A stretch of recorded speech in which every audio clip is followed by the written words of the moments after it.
नमस्ते मित्रों, विद्यार्थी मित्रों, एक बार फिर कक्षा 10 के लिए,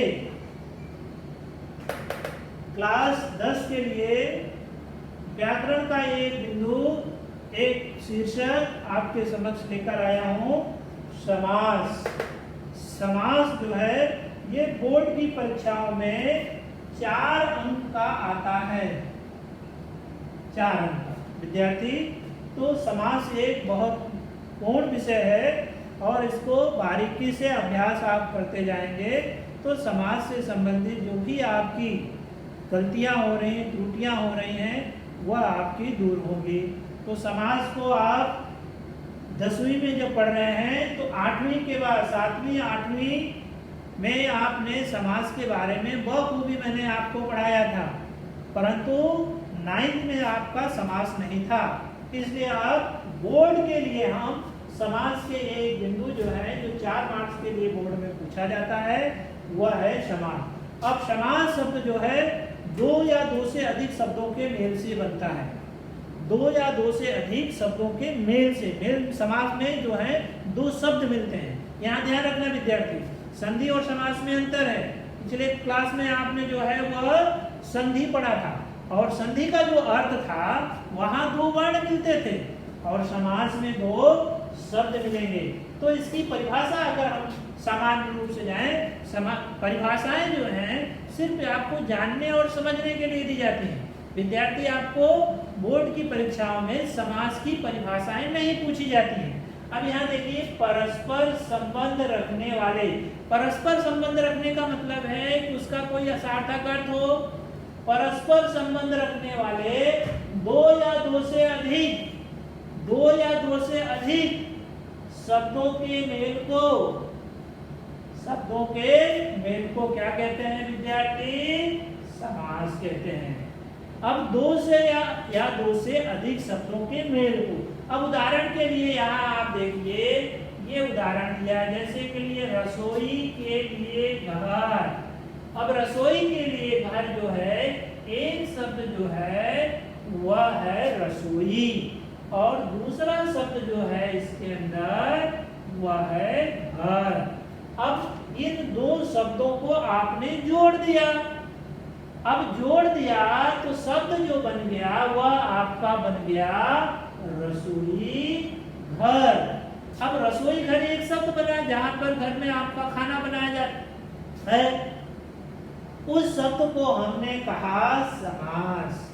समास समासपद या सामासिक पद, तीनों नाम से विभाजित किया जाता है। परीक्षा में जब आपको पूछा जाए तो आप उसमें जो है शंका ना आए, किसी प्रकार की दुविधा या भ्रम ना हो, तो कहें नीचे लिखे गए शब्दों का समासपद बनाकर उसके भेद लिखिए।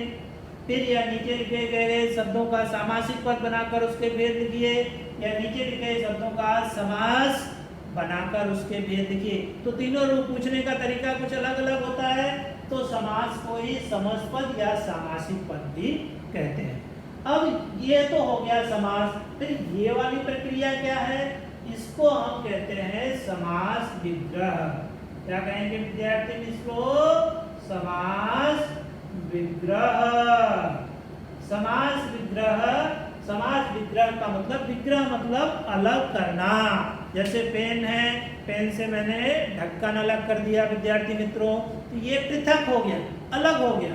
इस अलग होने की प्रक्रिया को ही हम समास विग्रह कहते हैं। तो आपको बोर्ड में जो प्रश्न पूछे जाते हैं तो 2 तरह से पूछे जाते हैं। या तो समासपद बनाइए, या इस तरह का दिया गया होगा, जैसे रसोई के लिए घर है तो आपको शब्द बनाना पड़ेगा रसोई का। गंगा का जल होगा तो आप बना दे गंगा का। पीत है जो अंबर, आपने बना दिया पीतांबर, तो वह आपका क्या बन गया? समास या समासपद। अब उसके भेदों को आप लिखेंगे, ये कौन सा समास है। तो समास को पढ़ने के लिए समास को 2 भागों में विभाजित किया जाता है, परंतु हम यहाँ 6 भागों में विभाजित कर रहे हैं। अब 6 भागों पढ़ने की दृष्टि से, अलग अलग पुस्तकों में कहीं 4 का उल्लेख है, कहीं 6 का उल्लेख है। ध्यान विद्यार्थी ध्यान रखेंगे, समास को हम 2 भागों में इसलिए कह रहे हैं, आपको 2 तरह के प्रश्न होंगे, एक विग्रह का प्रश्न होगा और एक समास का पद होगा। तो 2 मार्क्स का ये प्रश्न इस तरह ये दिया गया होगा, विग्रह करना होगा, विग्रह दिया गया होगा, आपको समास बनाना होगा। अर्थात 2 मार्क्स के आपको विग्रह से समास और 2 मार्क्स से विग्रह समास से विग्रह करने के लिए दिया जाएगा। तो समास के भेदों को जानने के लिए हम ध्यान रखें, पहला भेद है अव्ययी भाव समास। अव्ययी भाव समास विद्यार्थी आपने क्लास 6 में से लेकर 8th में इस बात को खूबी से पढ़ा। अव्यय वो शब्द हैं जो लिंग वचन काल से प्रभावित नहीं होते हैं, उसमें कोई असर नहीं पड़ता है, उसमें पहला पद। अब इसको पहचानने के लिए बड़ा ही सरल है कि अव्ययी भाव समास में जो जैसा ये पहला पद है, अब समास में 2 पद होते हैं, जैसे ये है रसोई पहला पद और घर दूसरा पद, इसको पूर्व पद और उत्तर पद भी कहते हैं। तो पहला पद जो होगा ये हमेशा जो है अव्यय होगा। जैसे प्रत्येक, अब प्रत्येक का जो समास विग्रह आप करेंगे मित्रों, तो यहाँ ध्यान में रखना होगा छात्रों कि प्रत्येक, प्रति धन एक, हर एक, तो इसका विग्रह होगा हर एक। यथा समय, यथा का अनुसार के लिए विग्रह आप करेंगे तो समय के अनुसार। आमरण, आ जो है इसमें अव्यय है, तो अव्यय जो है मरने तक, आमरण। तो ये अव्ययी भाव समास को पहचानने बड़ा ही सरल है। तो विद्यार्थी मित्रों यहाँ ध्यान रखेंगे कि अव्ययी भाव समास में पहला पद जो होता है वो अव्यय होता है और फिर उसका उसी तरह से विग्रह किया जाएगा। समास का दूसरा भेद है वह है तत्पुरुष समास। तत्पुरुष समास का विग्रह जो है विद्यार्थी यहाँ ध्यान रखना है, कारक के परसर, कारक के परसर्गों के द्वारा किया जाता है। अब कारक के परसर्ग आप ध्यान रखिए, परसर्ग आपने 6, 7, 8 में आपने बखूबी पढ़ा है। कर्ता ने कर्म को करण से, संप्रदान के लिए अपादान से संबंध काके की अधिकरण में पर संबोधन है। अरे तो इसके अंदर से ऊपर से कर्ता हटा देना है और नीचे से संबोधन हटा देना। आपका बच गया कर्म, करण, संप्रदान, अपादान, संबंध और अधिकरण। तो 5, 1, 6 प्रकार से तत्पुरुषों का विग्रह किया जाएगा। अब मान लीजिए ग्राम गत, तो गत का मतलब जाना कहाँ गया है, ग्राम को गत, कर्ता ने कर्म को, तो हो जाएगा ग्रामगत।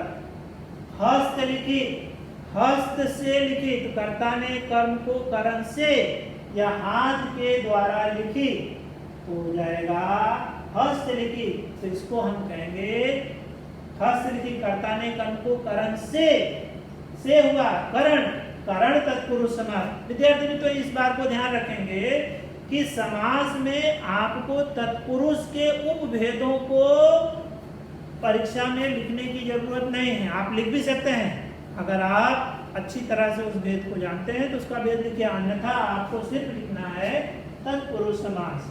जैसे रसोई के लिए घर, ये के लिए चतुर्थी हो गया संस्कृत में, अर्थात हिंदी में इसको कहें संप्रदान, तो रसोई घर ये हो गया। अपादान, अपादान अलग होने का अर्थ होता है, तो आगे पद से भ्रष्ट। फिर जैसे गंगा जल, तो गंगा जल आप लिखे हैं गंगा का जल। दही में डूबा हुआ बड़ा, दही बड़ा, तुम्हें अधिकरण तत्पुरुष। विद्यार्थी में तो तत्पुरुष समास में एक समास जो होता है उसको हम कहते हैं नज तत्पुरुष समास, उसको कहते हैं नज तत्पुरुष समास। वो होता है जैसे अधर, जो विलोम शब्द बनाते समय अधर अ वाले जो वर्ण से बनते हैं उसको नज तत्पुरुष समास कहते हैं। इसका विग्रह जो है अ को जो है न धर्म इस तरह लिखेंगे तो उसको होगा नज तत्पुरुष समास। तो तत्पुरुष के 7 भेद पाए जाते हैं। अब ये तीसरा भेद है जो है वह है द्विगु समास। ये पढ़ने की दृष्टि से भी और पहचानने की दृष्टि से भी विद्यार्थियों द्विगु समास जो है बहुत आसान है। इसमें क्या होता है, पहला पद जो होता है उसमें नंबर वाले संख्यावाची विशेषण होते हैं। संख्यावाची विशेषण शब्द जो होते हैं तो यहाँ संख्यावाची विशेषण शब्द हो जाएंगे, जो नंबर वाले शब्द हो जाएंगे, जिसको आप मन कहेंगे सर ये तो द्विगु समास का उदाहरण है। उसको जैसे है चौराहा 4 संख्या आ गई, नवरात्रि 9 संख्या आ गई, शताब्दी 7 शब्द आ गई, विशाखा 2 शब्द आ गए। ये संख्यावाची विशेषण है विद्यार्थी। अब इसका विग्रह जो है का समूह का समाहार लगा के करते हैं। का समूह शब्द का प्रयोग करते समय इनका प्रयोग किया जाता है। जैसे 4 राहों का समूह, 9 रात्रियों का समूह, चौराहे 4 राहों का समूह, 4 पाई 4 पायों का समूह, त्रिकोण 3 कोणों का समूह। इस तरह द्विगु समास। अब चौथा भेद जो विद्यार्थी आपके समक्ष है वह है द्वंद्व समास। इसमें भी पहचानना बड़ा आसान है। ये दोनों पद जो हैं वो प्रधान होते हैं। दोनों पद प्रधान होने के साथ साथ बीच में योजक चिन्ह होता है, जिसको आप योजक हाइफन कहते हैं। अगर ये शब्द आए तो उसको आप कह देंगे यह है द्वंद्व समास। द्वंद्व समास को पहचानना बड़ा आसान है, योजक चिन्ह वाले जो शब्द होंगे, परंतु थोड़ा सा भ्रमित इसलिए यहाँ दोनों पद उल्टे हो, प्रधान हो, अपोजिट हो, तभी द्वंद्व होगा। जैसे आपका शब्द आ गया दिन दिन, तो ये दिन दिन दोनों एक जैसे हैं, तो ये अव्ययी भाव होगा हर दिन। यहाँ ध्यान रखेंगे द्विगु समास में नंबर वाला होगा, द्वंद्व समास में दोनों पद प्रधान होंगे, उल्टे होंगे, अपोजिट होंगे, विलोम होंगे। इसका विग्रह जो है और शब्द लगाकर या शब्द लगाकर किया जाता है। जैसे यहाँ पर ये योजक की जगह पर आप और लगा देंगे, माता और पिता। इस प्रकार का शब्द आपका बन जाएगा माता और पिता।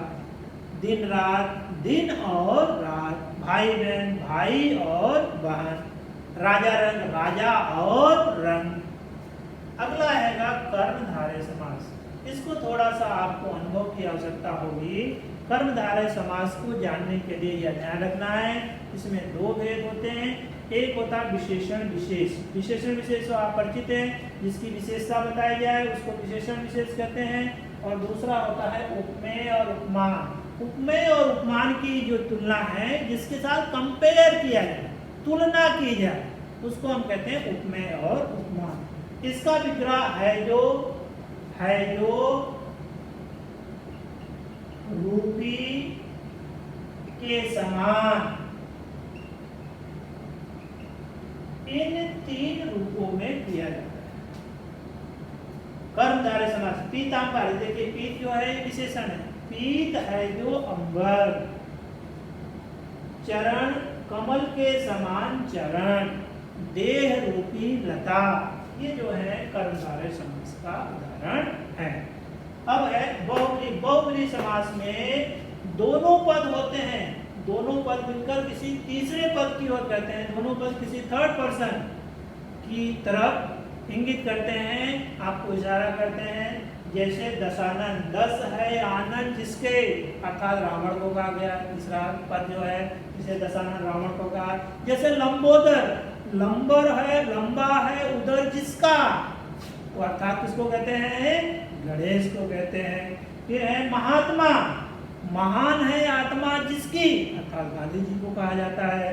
तो है जिसकी, है जिसके शब्दों का या कभी कभी वाला शब्दों का भी प्रयोग इसके अंतर्गत किया जाता है। तो जो तीसरे पद के लिए जो शब्द प्रयोग किए जाए उसको हम कहेंगे बहुव्रीहि समास। अब यहाँ थोड़ा सा ध्यान देने की युक्त बातें हैं कि विद्यार्थी की बहुव्रीहि और कर्मधारय में समानता है। इसको विग्रह के आधार पर ही हम अलग करेंगे। जैसा विग्रह होगा वैसा इसका नाम होगा। जैसे पीतांबर बहुव्रीहि भी है। पीतांबर पीले वस्त्र जो पहना है, ये तो विशेषण विशेष हो गया। परंतु पीतांबरधारी कृष्ण को भी कहते हैं। तो अगर इसका विग्रह हो पीत है अंबर जिसका, तो पीत है अंबर जिसका अर्थात श्री कृष्ण या विष्णु को कहा जाएगा। और अगर का पीत है जो अंबर से लिख लिया जाए वो हो जाएगा कर्मधारय। विद्यार्थी मित्रों, इससे संबंधित समास के हमने विभिन्न बिंदुओं को देखा। अव्ययीभाव समास, तत्पुरुष समास, द्विगु समास, द्वंद्व समास, कर्मधारय समास और बहुव्रीहि समास आपको परीक्षा के अंतर्गत दो तरह से पूछे जाएंगे। यह दिया जाएगा किसका विग्रह कर इसका नाम लिखना है, और इस तरह दिया जाएगा तो आपको सब समासपद बनाना है, और समासपद बनाना है तो समास विग्रह करना होगा। विद्यार्थी मित्रों, आपने समास के बारे में विशेष बातें आपने सीख ली। धन्यवाद। अगले क्लास के